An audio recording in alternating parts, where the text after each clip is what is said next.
अशी नवनवीन कीर्तने व प्रवचने ऐकण्यासाठी आमच्या चॅनलला लाईक, शेअर व सबस्क्राईब करा. गावे आम्ही विठोबाचे नाम, एक गावे आम्ही विठोबाचे नाम, अनेक बेकाम नाही आता.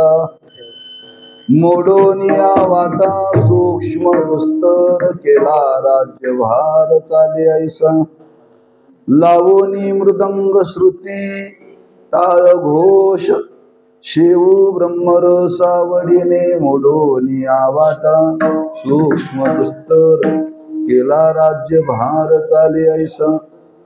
तुका म्हणे महापातकी पतित, तुका म्हणे महापातकी पतित, होती जीवनमुक्त हेळा मात्रे.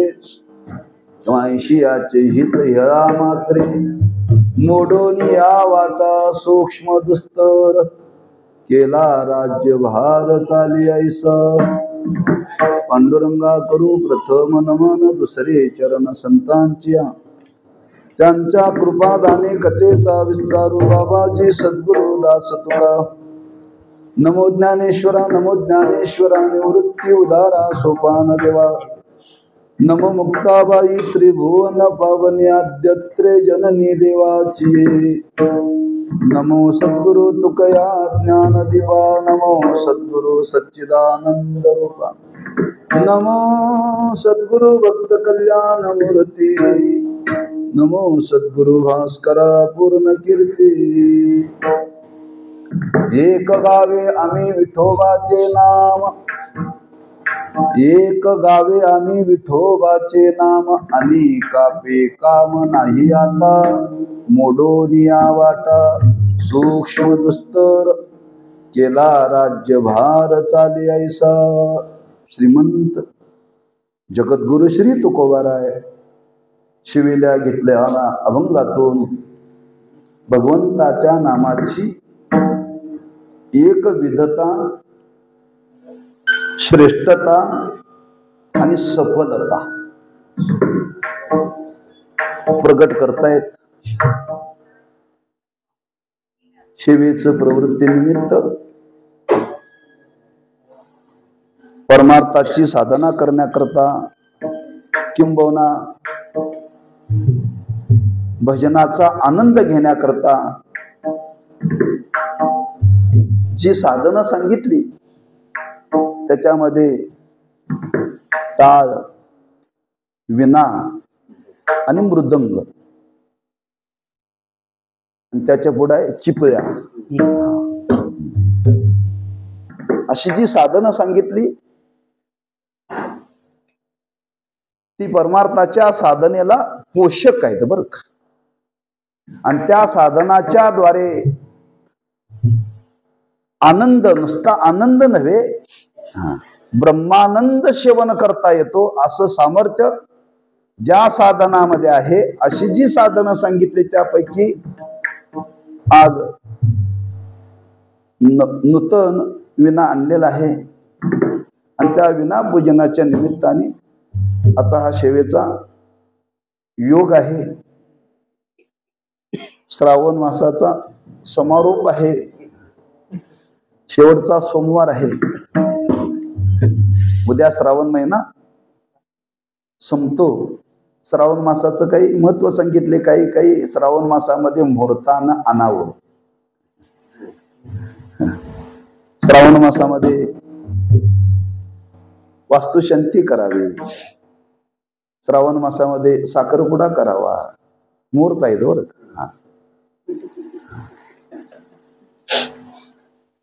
तसं श्रावण मासामध्ये काही शुभ दिवस सांगितलेले आहेत. पण सांगत असताना त्यामध्ये आणखी एक विचार आहे. श्रावण मासामध्ये हा आजचा समारोपाचा दिवस आहे, अमावस्या आहे. अमावस्या तशी शुभ नाहीये, अमावस्या शुभ नाहीये, अशुभ आहे बर का. प्रापंचिक लोकांकरता, शुभ कार्य करण्याकरता. मग कुणी म्हणेल हे अमावस्याला कसा काय विना आणला, हे शुभ आहे बर का. परमार्थ अमावस्याला करावा शुभ आहे, पण प्रपंच अमावस्याला आज पैशाचा व्यवहार करायचा नाही.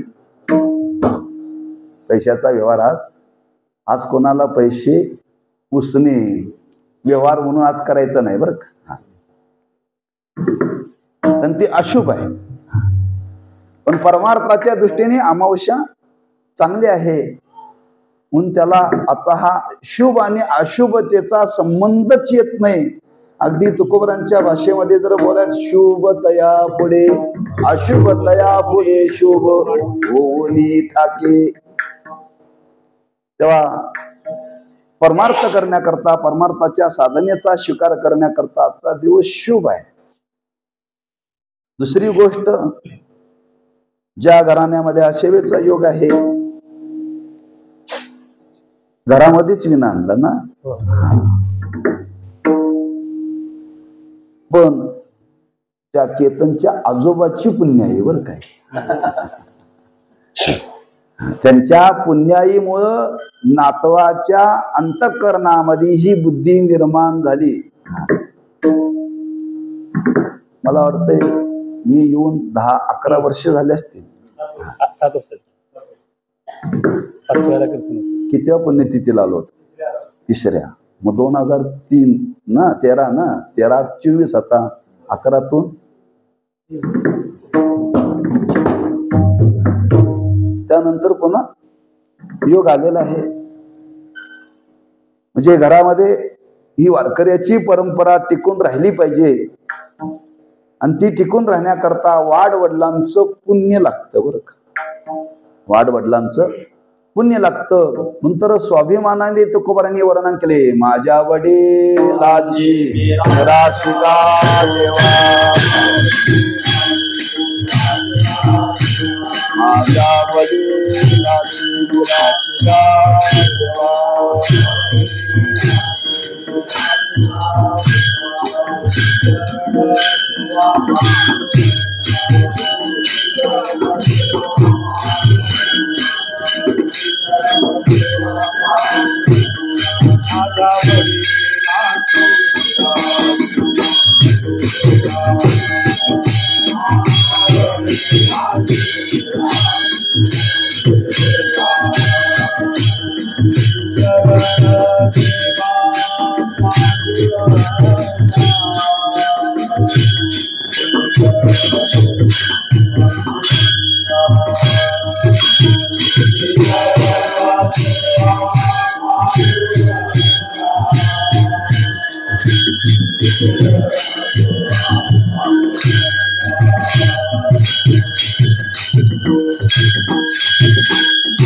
माझ्या वडिलाची निराशिगा देवा, तुझी चरण सेवा पांडुरंगा. वडलोपार्जित हे यावं लागतं बरं का. तेव्हा माझं प्रामाणिक मत आहे, आजोबांची ही पुण्याई मानावीच लागेल. कारण मधल्या काळामध्ये हे घडलं नाही, नातवाकडून हे घडतंय. तेव्हा त्यांच्या पुण्याईने आज या घरामध्ये विनापूजनाचा योग, आणि तो विना म्हणजे ती भगवत प्राप्तीची साधन आहे, देवस्वरूप आहेत बरं का. म्हणून विना कधी खाली ठेवू नये, कधी खाली ठेवू नये बरं का. आता प्रत्येकाच्या घरामध्ये अडचण आहे, कुठंतरी कोनाड्यात विना ठेवला जातो.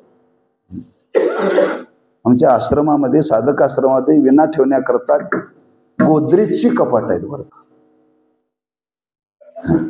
विकत घेतली त्याच्याकरता. सागवानी लाकडाचं कपाट आहे, त्याच्यामध्ये तो विना असा उभा ठेवला जातो. का? देवत्व आहे ते, आणि त्याचा सन्मान झाला पाहिजे, त्याच्याविषयी आदर पाहिजे. हा विना आहे. त्या विण्याचं महात्म्य काय? तर त्या विण्याचं महात्म्य असं आहे की आपल्या संप्रदायामध्ये भजन करण्याकरता, त्या भजनाचा आरंभ करण्याकरता विना लागतो. विना नसेल तर भजन करता येत नाही. तुम्ही दोनच माणसं जर हरिपाठाला आला तर टाळावर हरिपाठ करावा का विण्यावर करावा? विण्यावर करावा. हा, एकच माणूस आला हरिपाठाला, टाळावर करा का विण्यावर? विण्यावर करा. नियम लक्षात ठेवा. आमचे आजोबा वैकुंठवासी बाळकृष्ण बुवा काजवे ते एकटाच काकडा करायची बरं का. त्यांच्याबरोबर तो विना, टाळ आणि चिपळ्या त्यांच्या स्वतःच्या. तुमच्या घरामध्ये जर ते मुक्कामाला आले तर तुमच्या घरात मुक्कामाला थांबणार, त्यांच्याकडे देवते देवते असे मांडणार, हरी ते विना घेणार, कमरेला टाळ बांधणार आणि डाव्या हातात चिपळ्या घेणार आणि एकट्याने सुरू करायचं बरं का. संध्याकाळचं भजन, दुपारचं भजन, सकाळचा काकडा एकट्याने विना घेऊनच. हा, ते कुठेही निघाले विना घेऊनच जात होते, विना घेऊनच. हा, स्वतःचा विना घेऊन रोज भजन करायचं. आम्ही टाळ घेऊन जात नाही, विना कधी घेऊन जाणार? म्हणून त्या विण्याशिवाय भजन करता येत नाही. हा, त्या विण्याला फार महत्व आहे. म्हणून तुम्ही पंचपदी करा, हरिपाठ करा, काकडा करा. हा, कोणतीही भजनाची जी परंपरा आहे ती विण्यापासून आहे बरं का. म्हणून तो विना घेऊन त्या भजनाचा आरंभ केला पाहिजे. आणि त्यात आणखी एक महत्व आहे. विना घेऊन भजनाचा आरंभ केला पाहिजे, पण विना घेणाऱ्याला पाठांतर पाहिजे बरं. विना घेणाऱ्याला पाठांतर पाहिजे. विना घेणाऱ्याला तालाचं, स्वराचं ज्ञान पाहिजे. डावीकडे घ्यावा का उजवीकडे घ्यावा, आडवा घ्यावा का उभा घ्यावा, त्याची काही बंधन नाही. डाव्या खांद्यावर विना नाही घ्यायचा, उजव्या का डाव्या, त्याची काही बंधन सांगितली. आणि नियम आहे भजनाचा, लक्षात ठेवा. का पाठांतरातला, तालातला, स्वरातला पाहिजे. विणकऱ्याने अभंग सांगायचे. तू अभंग म्हण, तू अभंग म्हण, तू अभंग म्हण, तू चाल म्हण. तिसऱ्याने नाही बरं का. आमच्या आश्रमात योगायोगाने मी शिकायला गेलो आणि आमच्या अगोदरची जी मुलं होती त्यांचं शिक्षण संपलं, ती सगळी निघून गेली आणि मी त्या मुलांच्या नंतरचा एकच मी पहिला विद्यार्थी. आणि माझ्या नंतर पुष्कळ मुलं आली, पण विण्याचा अधिकार मलाच मिळाला बरं. आणि मीच ना रोज संध्याकाळी, मुलं गेली एकट्यानेच हरिपाठ विना घेऊन करायचा. सकाळचा काकडा एकट्यानेच विना घेऊन करायचा. ते काय पोलीसची भरती आहे वय? कोणाच्या मनात इच्छा आहे तेव्हा माणसं शिकायला येणार हो. एक एक एक एक हा, एक वर्ष तर कोणी आलंच नाही. एकट्यानेच हरिपाठ, एकट्यानेच काकडा विण्यावरती. नंतर मुलं एवढी आली, विना घेऊन आपण बसायचा क्रमाने. जवळजवळ 40-50 मुलं 8 दिवसातून क्रमांक यायचा चाल म्हणायला, अभंग म्हणायला. रोज 4च अभंग व्हायचे. आणि ते अभंग चालीवरती म्हणायचे. का? चाली बसल्या पाहिजे. एका अभंगाला एक चाल म्हणायची. अभंगाची चाल पक्की होत नाही तोपर्यंत चाली बदलायच्या नाहीत बरं. हा, तुमच्या चाली पक्क्या झाल्या, मग एका अभंगाला चाली बदलल्या तरी चालतात बरं का. पण पक्क्या होत नाही, तो बदलाय गेला ना तुम्हीच बदलला. पण पहिली चाल लक्षात येत नाही. मग त्या विणकऱ्यानेच सांगायचं. कीर्तना सुद्धा नियम आहे. हा, विणकऱ्यानेच चाली द्यायच्या बरं. म्हणजे त्या विण्याचं असं महात्म्य आहे. एक आपल्या संप्रदायाची परंपरा आहे, त्या विण्याला फार महत्व आहे. किंबहुना त्या विण्याचं खरंच महत्व जर आपल्याला सांगायचं असेल, त्या विण्यामध्ये असं सामर्थ्य आहे. त्या विना या साधनाच्या द्वारे महात्म्यानी देवाला आपलंस केलं बरं. देवाला आपलंस केलं. आणि ते पहिले वहिले कोण जर असतील तर महर्षी नारद. भक्ताच्या घरात गेली तरी त्यांच्या गळ्यात विणा होताच. आणि दुष्टाच्या घरात गेली तरी त्रिभुवनामध्ये फिरत होते पण विना कोणाला देत नव्हते बरं का. विनोदाने सांगितलं जातं त्या वाल्याने नारदांना अडवलं. म्हणजे तुमच्याजवळ काय, माझ्याजवळ म्हणजे भांडवल एकच आहे म्हणजे चिपळ्या आणि विना, पण एवढं सोडून मागायचं म्हणले, एवढं सोडून. पण ह्या भांडवलावरती तर मी आज त्रिभुवनामध्ये फिरतोय. हा, नारदांनी त्याला सांगितले माझं धन आहे हे मी तुला देणार नाही. हा, म्हणजे त्या विण्यामध्ये फार मूर्त सामर्थ्य आहे, तेवढी निष्ठा त्यांच्या जीवनामध्ये होती. आणि त्या विना हा एक वाद्य आहे. वाद्याचे काही प्रकार सांगितले, सात्विक, राजस आणि तामस. तंतुवाद्य बरं का. तंतुवाद्यामध्ये 3 भाग आहेत, याच्यामध्ये 3 भाग आहेत, आणि त्या पेटीमध्ये सुद्धा 3 भाग आहेत बरं का, हार्मोनियम मध्ये सुद्धा. आता तंतुवाद्याचा विचार केला तर तंबोरा, एकतारी आणि विना, स्वरमंडल, व्हायोलिन, हा, हे तारेचे सगळे बरं का. पण हे सगळे तंतुवाद्य जरी असले तरी याच्यामध्ये विभागणी केलेली आहे. सगळे सात्विक नाही, सगळे राजस नाही, सगळे तामस नाहीत बरं का. या सर्व तंतुवाद्यामध्ये एकच वाद्य आहे विना, सात्विक आहे. विना सात्विक आहे बरं. तंबोरा सात्विक आहे का राजस आहे? राजस मध्ये येतो बरं का. एकतारी तामस मध्ये. हा, संगीता करता ज्या वाद्याचा तंतुवाद्याचा वापर केला जातो ते राजस मध्ये येतो बरं का. म्हणून कीर्तनाला बाकीचं तंतुवाद्य चालत नाही, चालत नाही बरं का. जरी ते तंतुवाद्य असलं, तारचं असलं तरी ते सात्विक नाही आहे, फक्त विनाचं सात्विक आहे. त्याच्या पुढे आणखी त्या विण्याच्या संबंधाने वर्णन केले. विण्याच्या ठिकाणी जो स्वर आहे तो स्वयंभू स्वर आहे, कुठून आणलेला नाहीये, कुठून आणलेला नाहीये. ह्याला स्वर आणावा लागतोय. हार्मोनियमला स्वराच्या पट्ट्या बसवाव्या लागतात. काळी 1, काळी 2, काळी 3, काळी 4, काळी 1चा विना, काळी 2चा विना, काळी 3चा विना, काळी 4चा विना. असं कुठं ऐकलंय तुम्ही? हा, हार्मोनियम मध्ये पट्ट्या वेगळ्या स्वराच्या.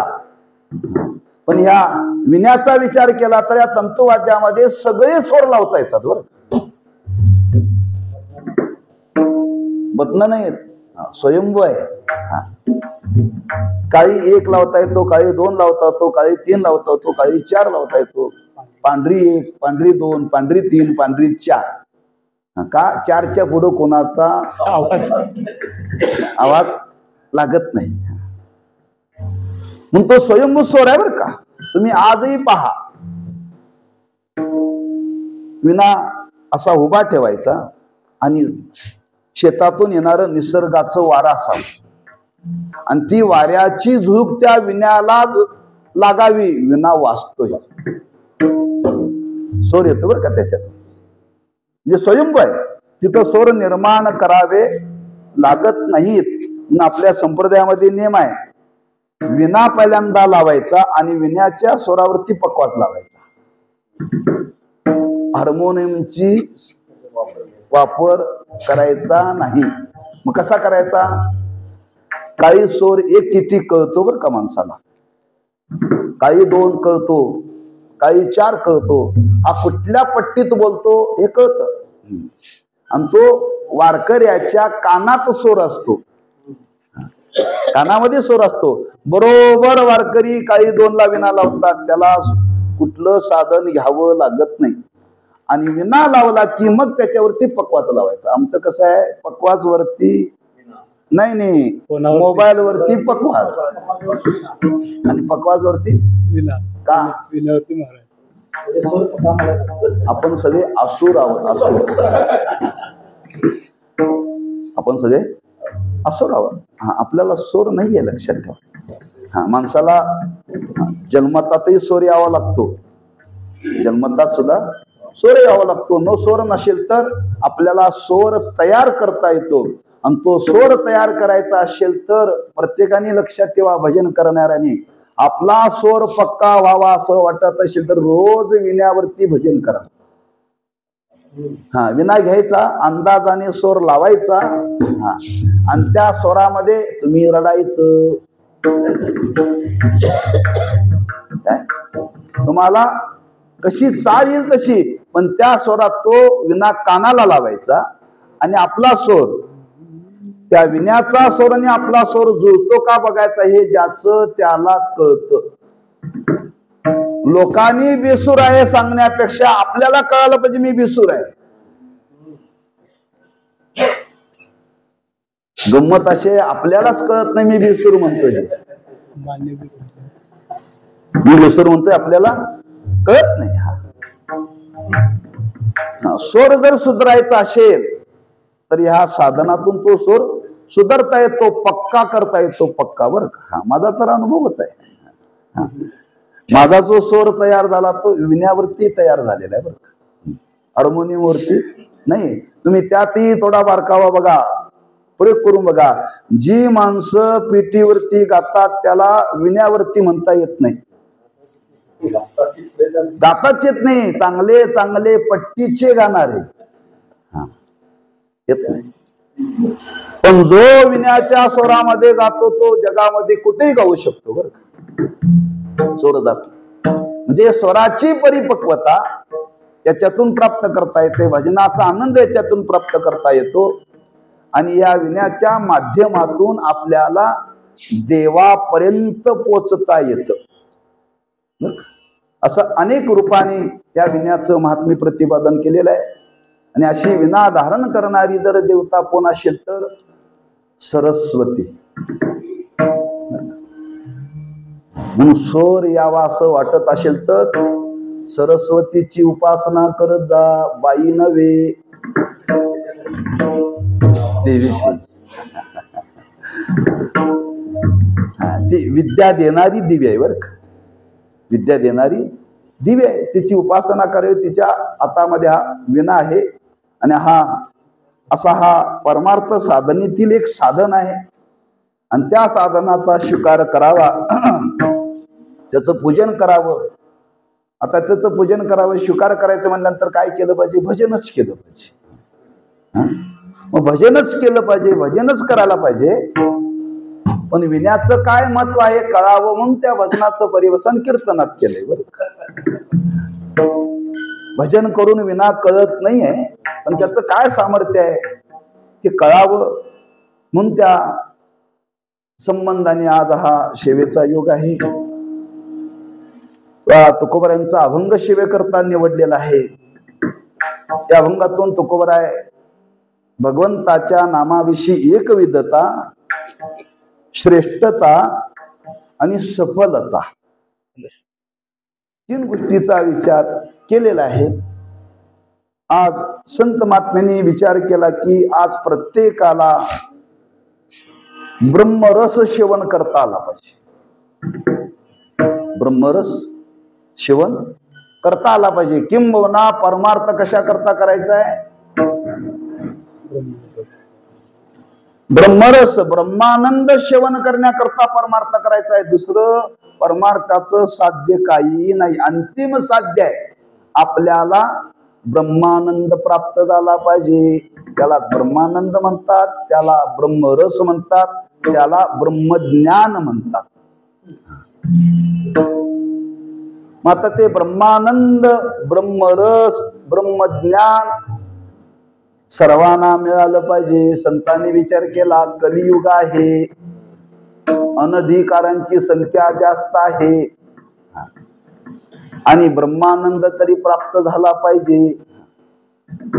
कधी ब्रह्मानंद प्राप्त करता येतो, कधी ब्रह्मरस सेवन करता येतो.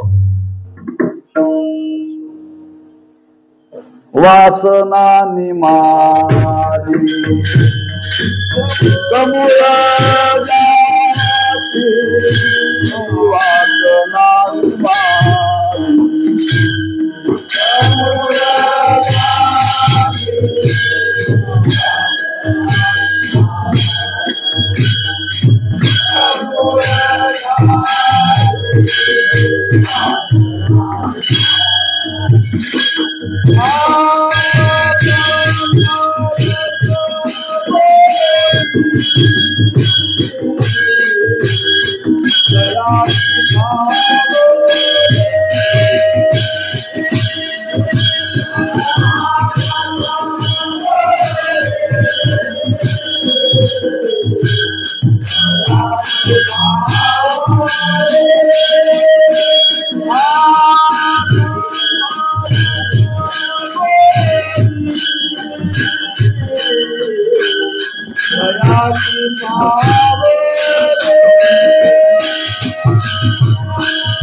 ब्रह्मरस गोडी दयाशी पावली वासना निमाली समूळ ज्याची वासना गेली, निर्वासन झालेल्या, वासना जाणं म्हणजे अंतःकरण शुद्ध होणं,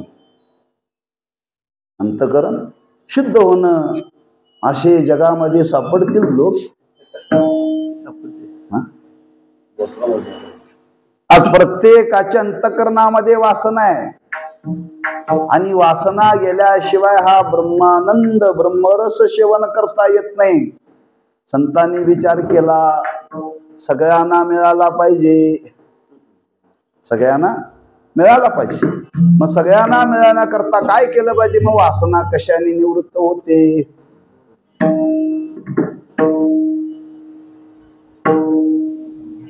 वासना कशाने निवृत्त होते?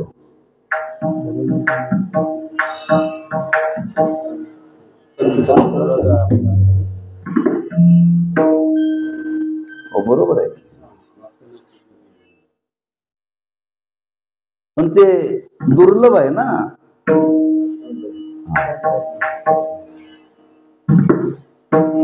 म्हणजे वासना निवृत्त होण्याकरता त्यातला मुद्दा आहे, अधिकार लागतो, साधना घडावी लागते.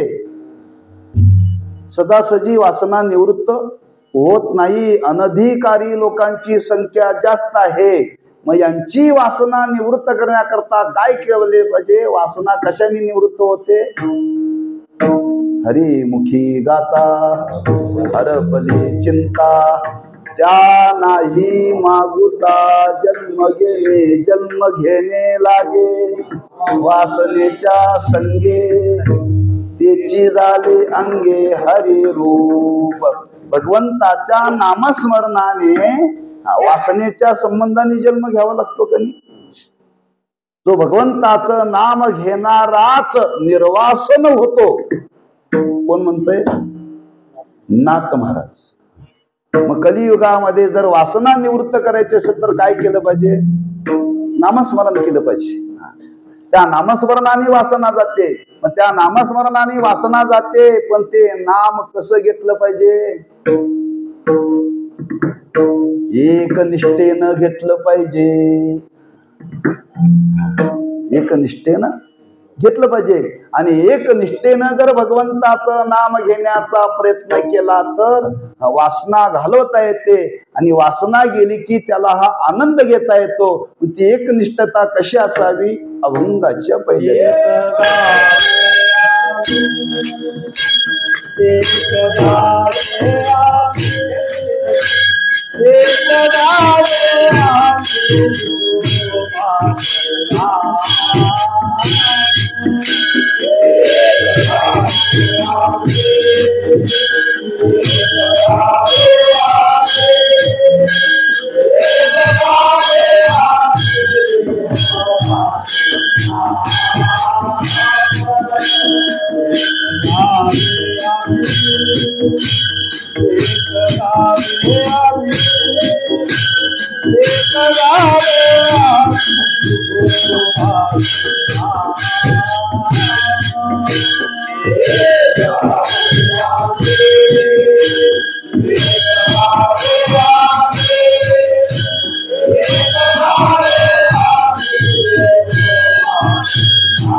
मोडो एक गावे आम्ही विठोबाचे नाम. एक विधता साधनाविषयी बर का. ब्रह्मरस सेवन करायचा आहे, तो सर्वांना करायचा आहे.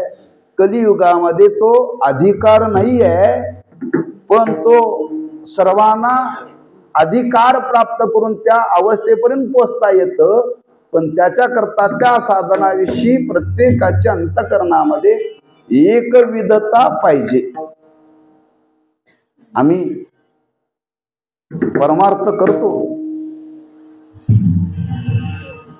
देवाचं नाव घेतो, पण आपल्याला अजून अनुभव त्याचा आलेला नाही. का आलेला नाही?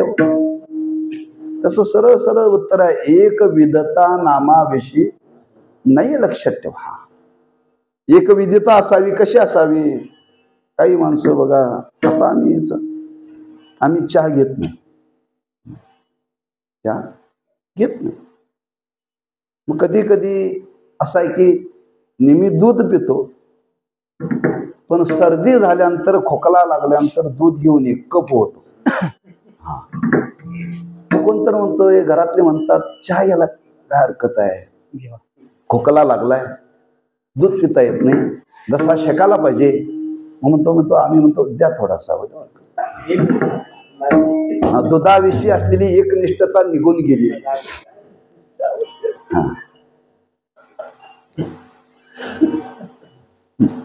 कधी मग चहा घेत नाही, मग कॉफी घ्या. हा चालेल चालेल.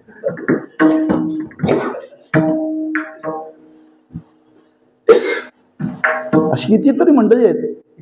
मी तर माझ्या आयुष्यात आमच्या वडिलांनी कधी चहा सोडला माहित नाही, पण कधी चहा त्यांनी घेतला नाही बरं का, कधीच घेतला नाही.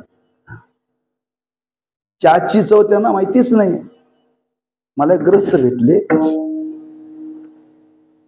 आम्ही नांदेडला चाललो, नांदेडहून आळंदीहून काशीला चाललो.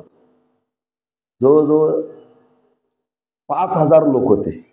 काशीला पारायण होते. त्याच्यामध्ये श्रीमंत घरातले ग्रस्त होते, फार श्रीमंत नांदेडचे. त्यांचं वय 90 होतं आणि ते आलते बरं का. आणि ते असे गाडीमध्ये त्या खिडकीला बसले होते. कोपर बाहेर होता. अन्न करत गाडी घासली आणि त्यांच्या कोपराला इजा झाली. वयस्कर मनुष्य, त्यांना ऍडमिट केलं. आम्ही भेटायला गेलो. म्हणले महाराज माझं वय 90 आहे म्हणजे, कधी इंजेक्शन घेतलं नाही म्हणजे. आता हे लागल्यामुळं नाईलाजाला प्रवासात आहे. आणि ते बोलता बोलता म्हणजे वयाची 90 झाली, अजून चहाची चव आम्हाला माहिती नाही म्हणजे. वयाची 90 झाली. हे 20 वर्षापूर्वीच 25 वर्षापूर्वीच सांगायला ते वैकुंठवासी झाले. वयाची 90 वर्ष झाली, अजून चहाची चव माहिती नाही. 9 वर्षाच्या मुलाला चहा शिवाय ते राहत नाही. मी कशा करता सांगतो, एक विधता. तुकोबर ते सांगतात, तुम्हाला जर ब्रह्मरस सेवन करायचं असेल तर एक विधता पाळावी लागेल. पथ्य नाम विठोबाचे अनिक वाचेन केली. पथ्य नाम विठोबाचे, पथ्य नाम विठोबाचे.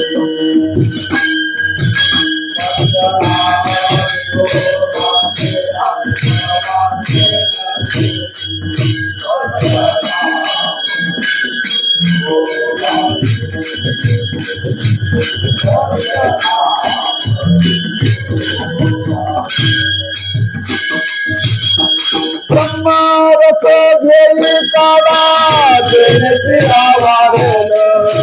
पथ्य नाम विठोबाचे अनिक वाचेन.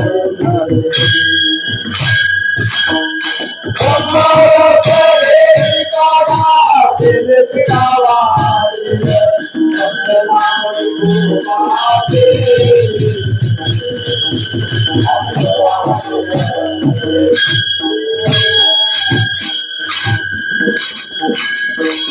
ब्रह्मरस घेई पथ्य नाम विठोबाचे. आणि ते पथ्य सांगण्याकरता एक गावे आम्ही विठोबाचे नाम. सगळे अभंगांचे लक्षात ठेवा.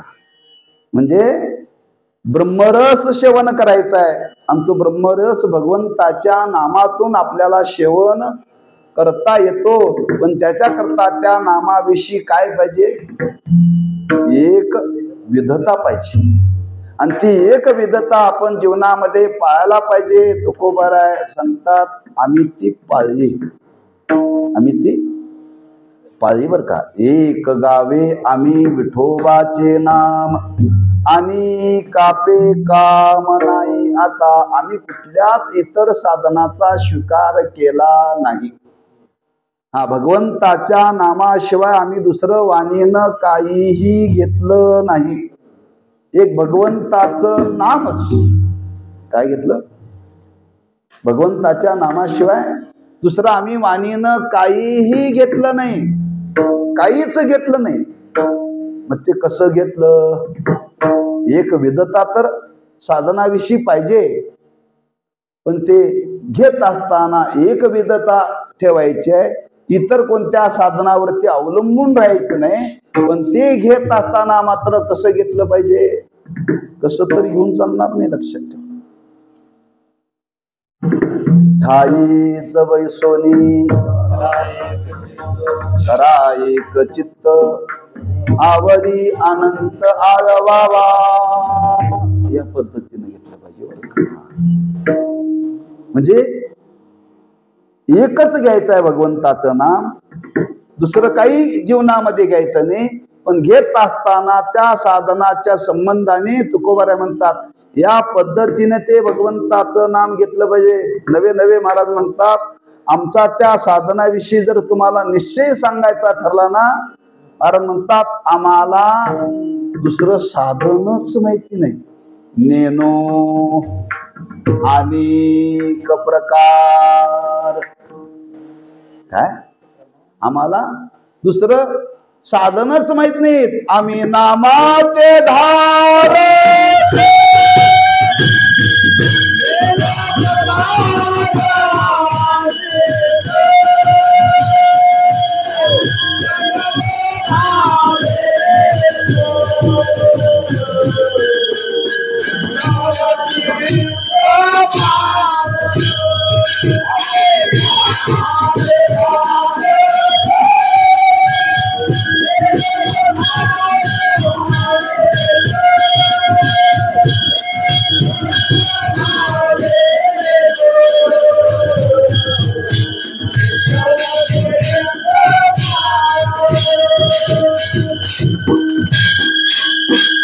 न लगे जाणावे नेनावे. महाराज म्हणतात त्या भगवंताच्या नामाच्या व्यतिरिक्त आम्हाला दुसरं साधनच माहिती नाही. एक विधता त्या नामाविषयी आणि ती आम्ही जीवनामध्ये सांभाळली. या अभंगातून महाराजांनी उपदेश केलेला नाही, स्वानुभव सांगितला. एक गावे आम्ही, एक गावे तुम्ही असं म्हटलेलं नाही. त्या साधनेचा अनुभव प्रकट केलेला आहे. आम्ही या पद्धतीने त्या साधनाचा जीवनामध्ये स्वीकार केला. इतर कोणत्या साधनेच्या आहारी गेलो नाही. माणसं आहारी जातात बरं का. भडक चिन्ह असलं की माणसं बदलतात बरं.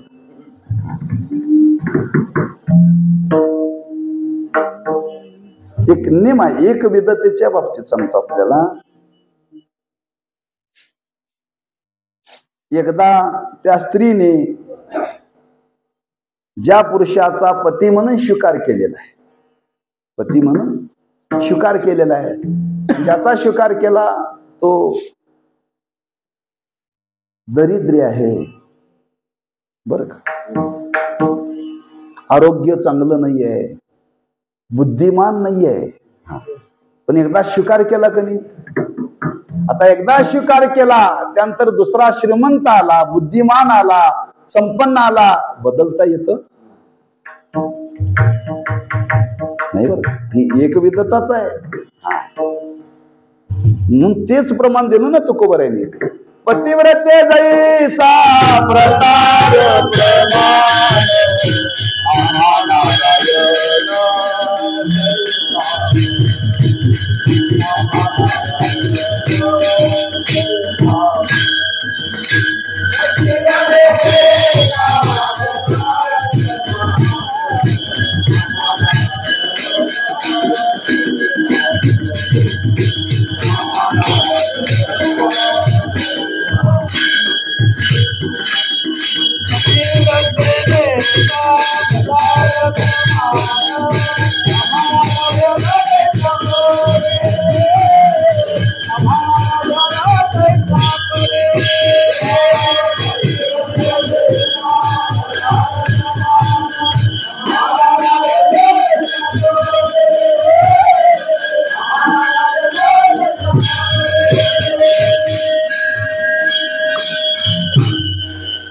प्रमाण नारायण तैशा परी.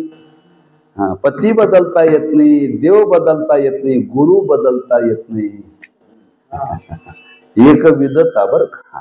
माणसं जर बदलायला लागते समजावा हा एक निष्ठ नाही आहे. कंसात हुंग्या हुंग्या हुंग्या कशाला म्हणतात माहिती तुम्हाला. तुम्ही त्या शेळ्या पाळतात, शेळ्या. ती शेळी काय करते, प्रत्येक झाडाचा शेंडा शेंडा खात जाते. एक झाड पूर्ण कधी खात नाही शेळी, एक झाड कधी खात नाही. तिला स्वभाव आहे प्रत्येक झाडाचा शेंडा खायचा. अशी काही माणसं मारतात आहेत. हा. एक विधता बर का. नामाच्या संबंधाने आपल्या लक्षात यावी म्हणून हा भाव प्रगट केलाय. याच्या बोलण्याच्या माग माझ्या मनामध्ये कुठला विकल्प नाही बरं का, लक्षात ठेवा. कुठल्या भावाने मी बोललेलो नाही. कारण लोकांचा गैरसमज फार होतो. किती एकविधता असावी याच्याकरता संबंध आहे. बाकी याच्या बोलण्याच्या मग कुठलाच भाव नाही बरं का, विपरीत कोणताही भाव नाही आणू नका. म्हणून इथं महाराजांनी शब्द बोला, एक गावे आम्ही विठोबाचे नाम. कलियुग आहे आणि या कलियुगामध्ये आपल्याला ब्रह्मानंद ब्रह्मरस सेवन करायचा आहे. अधिकार नाही आहे. वासना घेऊन आपण जन्माला आलोय आणि तो अधिकार या भगवंताच्या नामाने आपल्याला प्राप्त करता येतो.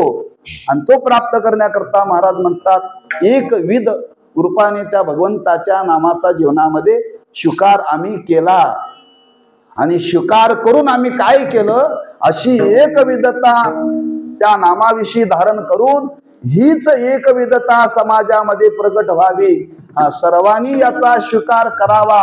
अन्य मार्गाने हे लोक जाऊ नये म्हणून त्यांची आम्ही व्यवस्था केली. कशी केली? मोडून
केला राज्यभार चाले ऐसा.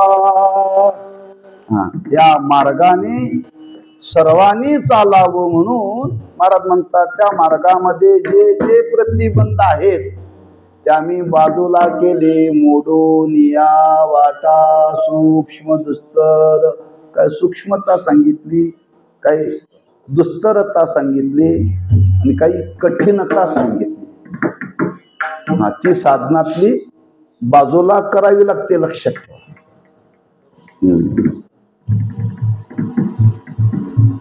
आपण मुलाला जीव घालत असताना भात आणि आमटी एकत्र केली. मग त्याला ते खाऊ घालण्याकरता काय करावं लागतो, त्याच्यामध्ये जर कढीपत्ता असेल तर तो बाजूला करावा लागतो. हा, त्याच्यामध्ये जर जिरा असतील तरी बाजूला काढावी लागतात.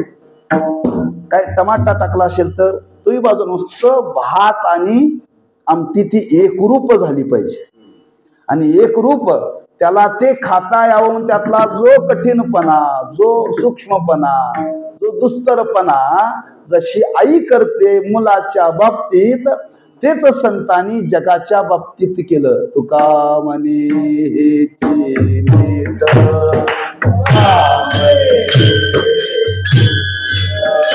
तुका म्हणे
दगडाचं बांधकाम चालू का विठ्ठलचं चालू आहे?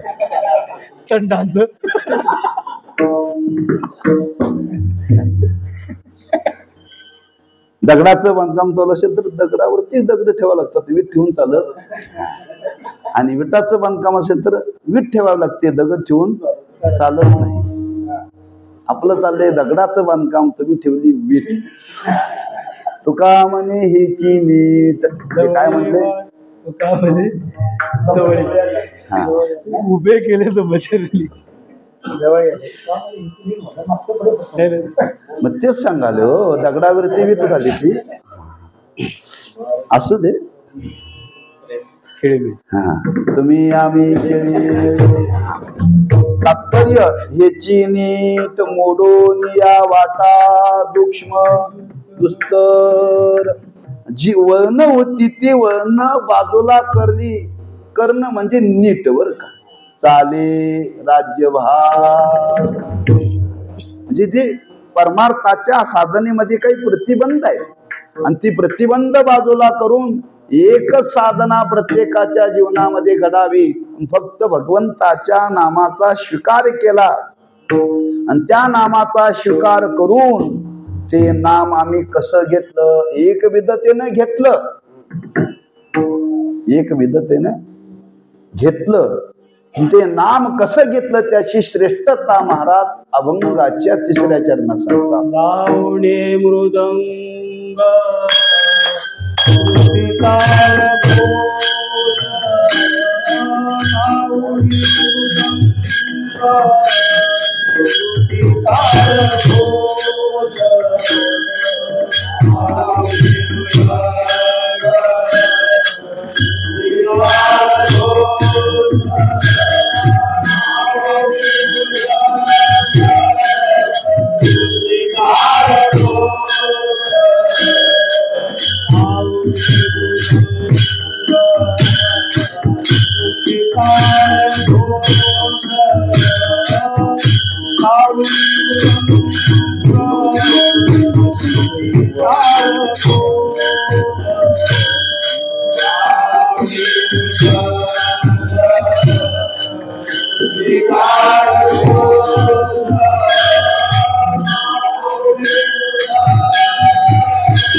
लावणी मृदंग श्रुती ताल घोष शेवो ब्रह्मरस आवडीने. श्रुती म्हणजे विना.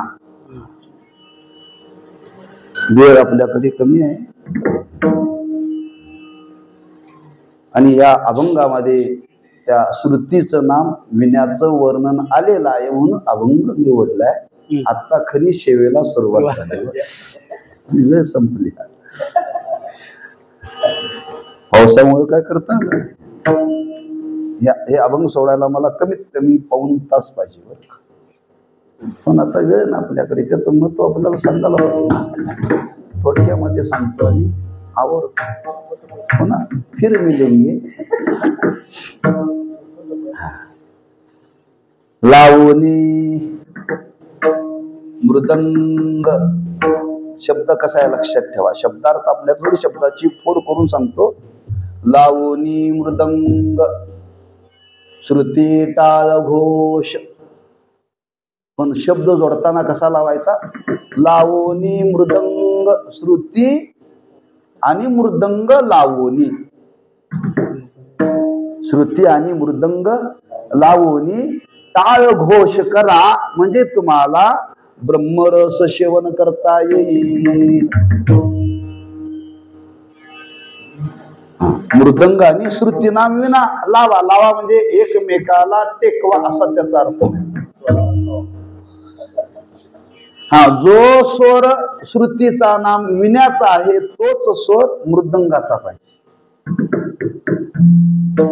थाप टाकल्यानंतर आणि विण्यावरती छेदल्यानंतर किंचितही स्वराचा फरक होता कामा नये. याला म्हणतात लावणी. काय याला म्हणतात. म्हणजे लावणी म्हणजे दोघांचा स्वर एक लावणं याला म्हणतात लावणं.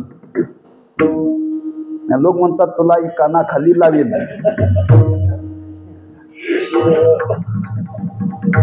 हा, थाप टाकल्यानंतर त्या दोन्हीतला किंचितही फरक होता कामा नाही. लक्षात ठेवा. याला म्हणतात लावणी. स्वर लावणीवर. आता स्वर लावण्याकरता त्या विण्याची रचना केलेली आहे. तो कुठल्या जातीच्या लाकडाचा असावा. कुठल्या जातीच्या लाकडाचा असावा. लाकडावरती उमून बरं का ते. लिंबाच्या लाकडाचा करून चालत नाही. तो भरीव चालत नाही. पोकळ आहे. त्याला वरचा भाग मागचा भाग फरक आहे. माग जे त्याला गोलाकार आहे. गोल त्याला मागचा भाग आहे ना तो शक्यतो भोपळ्याचा असतो. भोपळ्याचा. ते काही भोपळे आहेत आणि ते भोपळे बरोबर असे ते गोल असतात. ते मधून असे कापले जातात. अर्धा भाग करायचा आणि त्याला वरती त्या पट्ट्या लावला की तो विणा तयार होतो. पण आता ते कोणी करत नाही. भोपळेच मिळत नाही. भोपळे मिळत नाहीत. पूर्वी विणे वाजवायला माणसं नव्हती, आता फार लोक झाले. हा भोपळे कमी झाले. हा म्हणून आता ते लाकडाचं तयार करतात बरं का. ते पोकळ लागतंय, त्याला विशिष्ट प्रकारची उंची आहे. किती इंची असावा ते उगाच कुठेही उंच करायचं नाही. हा ते गोल किती असतात, घेरा किती असावा त्याचं गणित आहे. त्याला जी गुढी बसवलेली आहे मध्ये त्याला गुढी म्हणतात बरं का. ती कशाची असावी? हत्तीच्या दाताची असावी. आम्हाला 1000 रुपये मध्ये विना मिळाला पाहिजे आणि हत्तीचा दात किती किंमत आहे त्याची? हा ती गुढी ते पांढरं बसवलेलं त्याला गुढी म्हणतात. ती हत्तीच्या दाताची असते, लक्षात ठेवा. आता ती बसवणे एवढा महाग कोणी घेणार विना? महाग कोणी घेणार? म्हणजे त्याला काहीतरी विशेषत्व आहे, लक्षात ठेवा. त्याच्यामध्ये जे 5 तारा आहेत, एक पहिली तार आहे ती खर्जातली आहे. हा ती लागते पितळची. मध्या लागतात लोखंडाच्या आणि शेवटची लागते तांब्याची, पंचमची. 2 एक तार तांब्याची, एक तार पितळची आणि 3 तारा स्टीलच्या. असे त्या 5 तारा आहेत बरं का. तांब्या पितळच्या तारेशिवाय खर्जाचा सोर येतच नाही. तुम्ही जर विना घेतला की सगळ्याच तारा स्टीलच्या असतात. त्या तारेतून एक विशिष्ट प्रकारचा नाद निघतो बरं. तांब्याच्या तारेतून पंचम स्वर निघतो. अशी ते तारेची त्याला विना योजना केलेली आहे. त्याला वरती त्या खुंट्या केलेल्या आहेत. हा 5 म्हणून ते मध्ये जे बसवलेलं आहे ते हत्ती दंताचं आहे. अशा प्रकाराने हे त्याचं बहिरंग रूप आहे बरं. आणि असं बसवल्यानंतर त्याला ते मणी त्या विशिष्ट प्रकारामध्ये ते ताण द्यावा लागतो. आणि ताण दिल्यानंतर त्याला सोर त्याच्यामध्ये विशिष्ट प्रकाराने आपल्याला बसवता येतो. आणि तो स्वर लावल्यानंतर त्या स्वरामध्ये आणि या स्वरामध्ये ऐक्य निर्माण झालं पाहिजे. ऐक्य निर्माण झालं पाहिजे. ऐक्य निर्माण झाल्यानंतर या दोन्हीच्या स्वरामध्ये आपण भगवंताचं नाम घेतलं पाहिजे.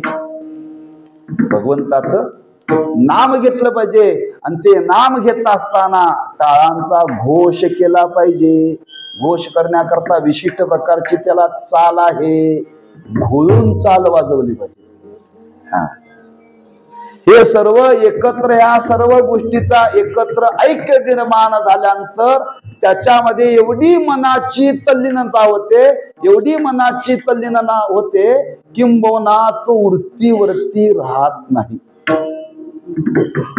वृत्तीवरती राहत नाही. आणि वृत्तीवरती ज्यावेळी राहत नाही त्यावेळी वृत्ती त्या स्वराशी एकरूप होते. आणि एकरूप झाल्यानंतर त्या वृत्तीमध्ये प्रगट होणारा आनंद म्हणजे ब्रह्मरस. समाधीचे सुख सांडावो वाळोनी, ऐसा या कीर्तनी ब्रह्मरस. समाधीमध्ये जे योग्याला आनंद मिळतो तोच आनंद इथं मिळतो बरं का. योग करणं सोपं आहे, समाधी लावणं सोपी गोष्ट आहे. आपल्याला झोपा लागत नाहीत. आणि त्या समाधीमध्ये मिळणारा जो आनंद आहे तोच ब्रह्मानंद, तोच ब्रह्मरस आपल्याला या साधनाच्या द्वारे भोगता येतो. ही नामाची श्रेष्ठता आहे.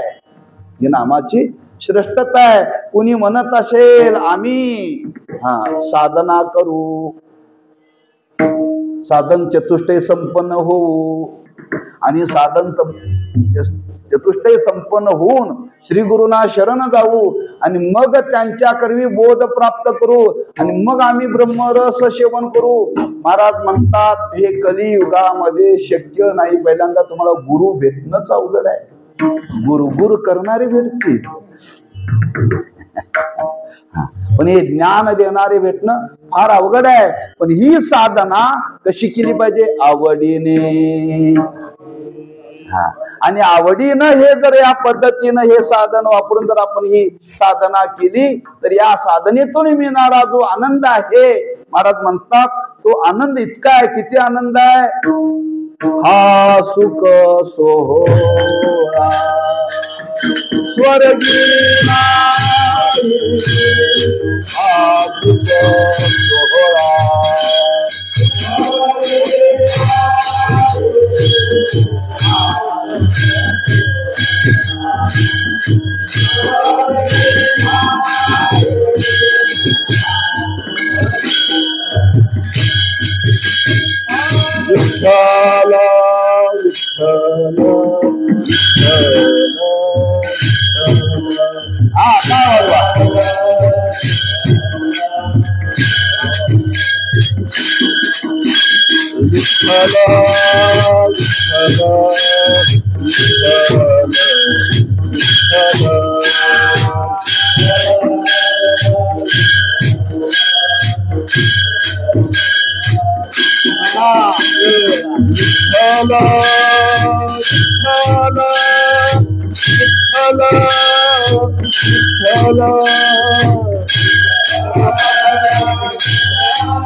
विठ्ठल विठ्ठल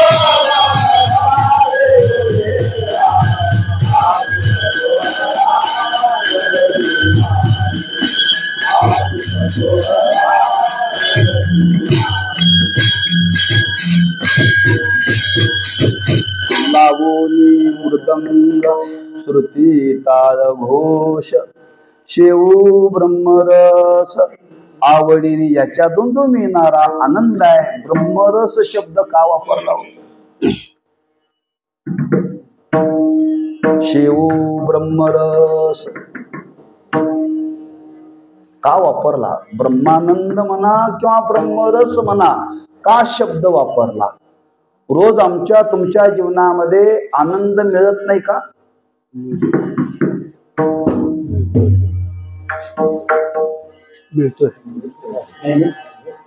रोज आम्ही तुम्ही आनंद भोगतो आणि हा आनंद भोगतो, या दोन्ही मध्ये काय फरक आहे? आमचा क्षणिक आहे. रोजचा आनंद भोगून संपणार आहे आणि हा आनंद भोगून न संपणार आहे. हा भोगता संपतो का भोग्य संपत?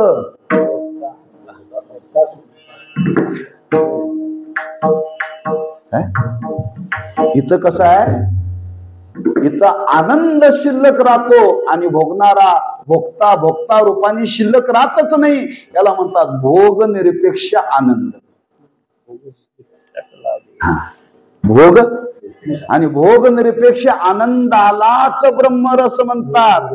हा, आम्हाला रोजचा आनंद मिळतो तो भोगातून आहे, हा भोगातून नाही. भोगा वाचून आहे, लक्षात ठेवा, भोगा वाचून आहे. आता आपण काय खायलोय, काय प्यायलोय, काय करालोय, काही नाही बरं का. काही नसताना अन्यनिरपेक्ष भोगा वाचून जो आनंद मिळतो त्या आनंदाला वर्णन केले ब्रह्मानंद, ब्रह्मरस.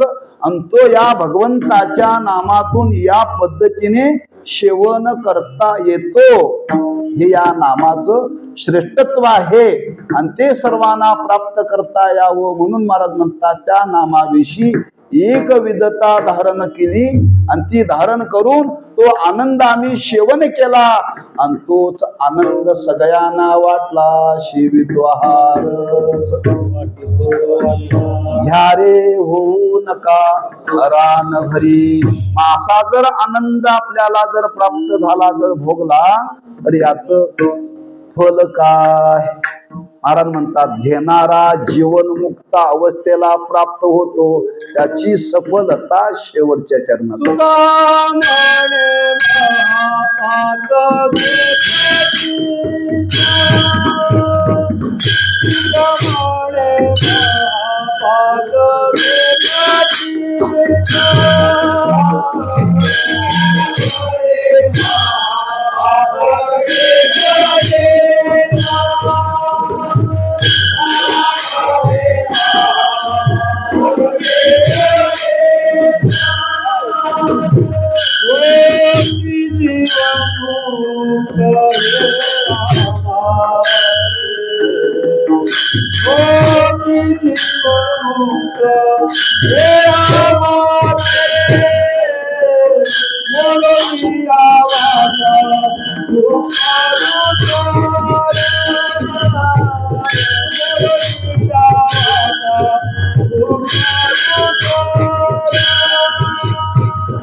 विठोबाचे नाम आणि कापे कामनाई आता मुडून या वाटा सूक्ष्म दुस्तर केला राज्यभार चाले ऐसा.